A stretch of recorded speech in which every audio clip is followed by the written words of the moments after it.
नमस्कार साथियों, स्वागत है आप सभी का आपके अपने YouTube चैनल कॉम्प्लेक्स वार स्टडी हब में। साथियों, ये 3 जुलाई को जो आपका पेपर हुआ था यूपी टेट का, उसमें हम संस्कृत का पेपर आज देखेंगे कि उनके क्या क्या आंसर हो सकते हैं। तो चलिए हम लोग पहले देखेंगे अपर, उसके बाद देखेंगे प्राइमरी। दोनों को एक ही साथ हम लोग डिस्कस करेंगे। पहला क्वेश्चन है, वदती वदती रूप किस लकार से संबंधित है। आपको बताना है वदती रूप किस लकार से संबंधित है। तो इसका सही ऑप्शन होगा साथियों ऑप्शन नंबर डी, लट लकार से। किससे? लट लकार से। पुत्रेण जल पियते वाक्य में कौन सा वाच्य प्रयुक्त है? इसमें कौन सा वाच्य प्रयुक्त है? तो कर्म वाच्य प्रयुक्त है। कौन सा वाच्य प्रयुक्त है साथियों? कर्म वाच्य प्रयुक्त है। युष्मासु रूप का विभक्ति वचन परिचय क्या है? युष्मासु रूप का विभक्ति वचन क्या है, यह आपको बताना है। तो इसका सही ऑप्शन होगा ऑप्शन नंबर बी, सप्तमी बहुवचन। क्या होगा साथियों? सप्तमी बहुवचन। नेक्स्ट, सरोवर सरोवरम सरोवरम शब्द का सप्तमी एक वचन रूप क्या है, यह आपको बताना है। तो इसका सही ऑप्शन होगा साथियों ऑप्शन नंबर सी, सरोवरे सरोवरे। नेक्स्ट, अवलोकते अवलोकते शब्द में प्रयुक्त उपसर्ग कौन सा है? अवलोकते में प्रयुक्त उपसर्ग आपको बताना है, तो अव होगा। क्या होगा? अव होगा। ऑप्शन नंबर ए करेक्ट है। उपकार शब्द में प्रयुक्त उपसर्ग कौन सा है? उपकार शब्द में प्रयुक्त उपसर्ग बताना है, तो इसमें क्या हो जाएगा? उप उपसर्ग होगा। क्या होगा? उप उपसर्ग। ऑप्शन नंबर ए इसका करेक्ट है। सरह तीरम सरह तीरम में विसर्ग संधि के अनुसार कौन सा रूप उचित है? कौन सा रूप उचित है, यह आपको बताना है। तो इसका ऑप्शन नंबर बी करेक्ट हो जाएगा। सर इस सरस तीरम। क्या होगा? सरस तीरम। क्या होगा? सरस तीरम। नेक्स्ट, अवलोक धातु में लेप प्रत्यय लगाने पर कौन सा रूप उचित है? लेप प्रत्यय लगाने पर कौन सा रूप उचित है, यह आपको बताना है। तो अवलोक्य। क्या होगा? अवलोक्य होगा। सभा आग सभा आगमनम में सवर्ण दीर्घ संधि के अनुसार कौन सा रूप उचित है, यह आपको बताना है। तो इसका सही ऑप्शन का ऑप्शन नंबर बी, सभागमनम सभागमनम। नेक्स्ट, कन्यासूच्या सहायेन किवनम करोति वाक्य में सहायेन किस कारक का उदाहरण है, यह आपको बताना है किस कारक का उदाहरण है। तो इसका सही ऑप्शन हो जाएगा करण करणम। क्या होगा? करणम। Option number C. नूनम कार्य पूर्णम अस्ति वाक्य में अव्यय आपको बताना है, तो इसका इस वाक्य में अव्यय बताना है। तो इसका सही ऑप्शन होगा ऑप्शन नंबर ए, नूनम। क्या होगा? ऑप्शन नंबर ए, नूनम। नेक्स्ट, पत धातु में कित प्रत्यय लगाने पर कौन सा रूप उचित है? कौन सा रूप उचित है, यह आपको बताना है। तो इसका सही आज ऑप्शन हो जाएगा ऑप्शन नंबर डी, पतितम। क्या हो जाएगा? पतितम। नेक्स्ट, चलती चंचल चकोर वाक्य में कौन सा अलंकार है? देखिए, एक ही वाक्य एक ही वर्ड का अक्षर का बार बार हो रहा है, तो ये क्या हो जाएगा? अनुप्रास अलंकार हो जाएगा। क्या हो जाएगा? अनुप्रास का। पक्षी शब्द का आपको पर्यायवाची बताना है। तो पक्षी का आप लोग तो जानते ही, खगः। पूर्वम शब्द का विलोम, पूर्व मतलब पहले, पश्चात मतलब बाद में, यानी ऑप्शन नंबर डी इसका करेक्ट हो जाएगा। अब आइए अगला क्वेश्चन देखते हैं। मृदु वचनम के लिए कौन सा समस्त पद उचित है? मृदु वचनम के लिए कौन सा समस्त पद उचित है, यह आपको बताना है। तो मृदु वचनम यानी ऑप्शन नंबर बी इसका करेक्ट है। नेक्स्ट, रेखा शब्द का द्वितीय बहुवचन रूप बताना है। बहुवचन रूप बताना है, तो रेखा हो जाएगा। क्या हो जाएगा? रेखा। करोति करोति रूप किस लकार से संबंधित है? करोति रूप किस लकार से संबंधित है, यह आपको बताना है। तो लट लकार से संबंधित है। किससे? लट लकार से। शिल्पी मणिभी हारम करोति वाक्य में मणिभी किस कारक का उदाहरण है? किस कारक का उदाहरण है, यह आपको बताना है। तो कर्णम का। किसका है साथियों? कर्णम का।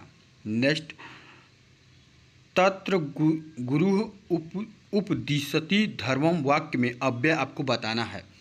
80 वाला आंसर इसका क्या हो जाएगा? तो सी हो जाएगा, तत्र। क्या हो जाएगा? तत्र। नेक्स्ट, सूर्य शब्द का पर्यायवाची बताना है। तो सूर्य शब्द का पर्यायवाची क्या हो जाएगा? भानु हो जाएगा।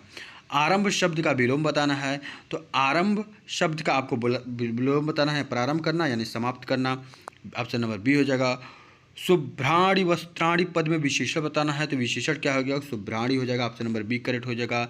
द्वे नेत्रम यश के लिए कौन सा समस्त पद उचित है, कौन सा समस्त पद उचित है यह आपको बताना है, तो इसका ऑप्शन नंबर ए करेक्ट हो जाएगा। द्विनेत्रः मंद मंद मरुतः बहती वाक्य में कौन सा अलंकार है, तो ये भी क्या हो जाएगा आपका अनुप्रास अलंकार हो जाएगा। दधि शब्द का लिंग आपको बचाना है, दधि शब्द का लिंग क्या हो जाएगा, तो ये क्या हो जाएगा नपुंसक लिंग हो जाएगा। विद्यार्थी भी परीक्षाएं सज्जयति भूते वाक्य में कौन सा वाच्य प्रयुक्त है, तो इसमें कौन सा वाच्य प्रयुक्त हो जाएगा, भाववाच्य हो जाएगा। ऑप्शन नंबर डी इसका करेक्ट हो जाएगा। अब हम लोग पैराग्राफ देखेंगे। षडम कस्य उपयोग अध्य शिक्षा क्षेत्रे बहुधा दृश्ये छात्रा तस्य सहाय्येन लेखम पठ्यम चित्रा निर्माणम च कुर्वन्ति।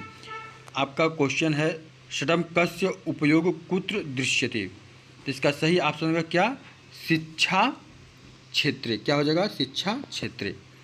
छात्रा षडंकस्य सहाय्येन की कुर्वन्ति, तो इसका सही ऑप्शन हो जाएगा लेखम पठनम चित्राणि च। ऑप्शन नंबर ए इसका क्या हो जाएगा करेक्ट हो जाएगा। नेक्स्ट, षड्कस्यम अतीत प्रयोग कयो क्लायंती जनयुति सुक्राती, तो इसका सही ऑप्शन क्या हो जाएगा नेत्रुह, क्या हो जाएगा नेत्रुह। ऑप्शन नंबर इसका डी करेक्ट हो जाएगा। अब हम लोग देखेंगे प्राइमरी का पेपर, क्या क्या देखेंगे प्राइमरी का। प्राइमरी में क्या क्या आपका सही है ये देखेंगे। सैनिकः शब्द का बहुवचन रूप क्या है, सैनिका शब्द का बहुवचन रूप क्या है, सैनिका हो जाएगा, क्या हो जाएगा साथियों सैनिका हो जाएगा।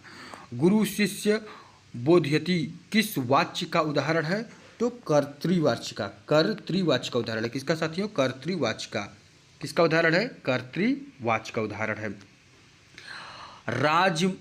राजमार्ग शब्द का पंचमी विभक्ति एक वचन रूप क्या है, तो इसका क्या होगा राजमार्गात, क्या हो जाएगा, क्या हो जाएगा राजमार्गात हो जाएगा।